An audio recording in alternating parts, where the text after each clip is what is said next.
I'm now at the top of Glacial Peak, before the final encounter there. And if you go in the shop, there's no shopkeeper. Maybe now we can check the cabinet. You really thought it would be that easy? I told you already, the cabinet is off limits. Please stop. We're not doing a special edition of the cabinet rant. I mean it. Don't be that guy. You're being that guy. Fine, be that guy.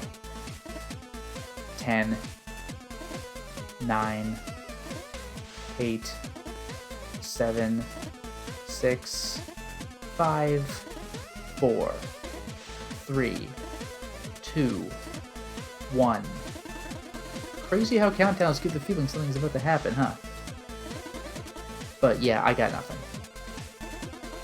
If you're hoping for something special, just give up the cabinet thing already. The cool stuff is up ahead.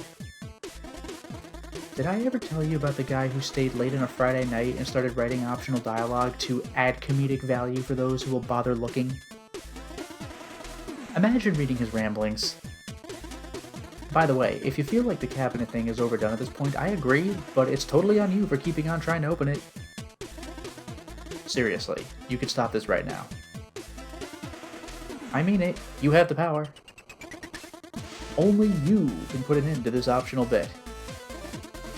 Which is good because I got things to do. If I repeat the same thing 3 times, will you think I'm out of flavor text? We're done here. We're done here. We're done here. I can't believe you! Why won't you move on to something productive? Like maybe advancing the quest you're supposed to care about? I'm not gonna lie though, when the time comes, opening the cabinet will blow your mind. And I'm confident in saying this, even though I know you will be expecting a surprise. So how do you surprise someone who's expecting a surprise? With a meta plot twist, that's how! Now if you want to know what it is, move on already, I promise it's the fastest way. You're not opening that until the script says you get to anyway. Okay, I'll start looping back to the beginning now. You really thought it would be that easy? I told you already, the cabinet's off limits. Oh, he looped! Please stop. Come on, that was a good trick. How are you still trying to open this? I thought you would give up when it looked like I was looping. If you keep doing that, you will have to sit through a boring tirade. It will be boring and philosophical, and I'll even remove your ability to skip what I'm saying. Fine. Here's some insights from Jordan the Wise for you. Life is going to come at you hard, so there are a few things you should know. Most important of all is realizing that you have something to offer the world. But in order to do that, you first need to sort yourself out.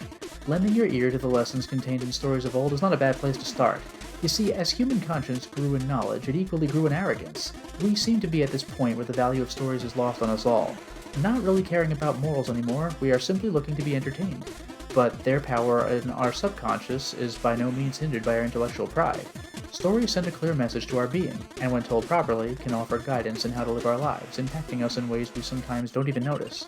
In fact, recurring themes more often than not represent archetypes, and contain lessons on how to or how not to behave. Consider dragons for a moment. Fantasy stories always seem to have them hoarding treasure.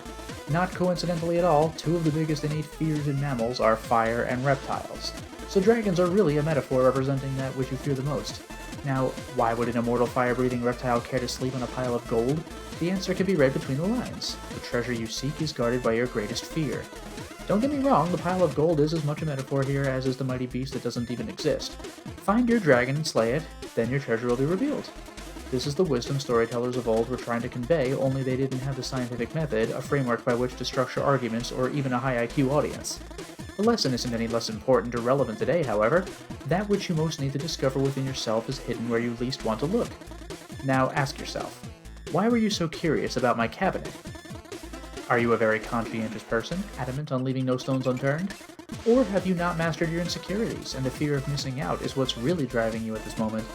Maybe you are simply hoping to get a laugh out of some unexpected one-liner. Because I'll admit we both know I could kill the mood right now and tell you about how a depressed clown once attempted to lift his mood by eating bowls of confetti.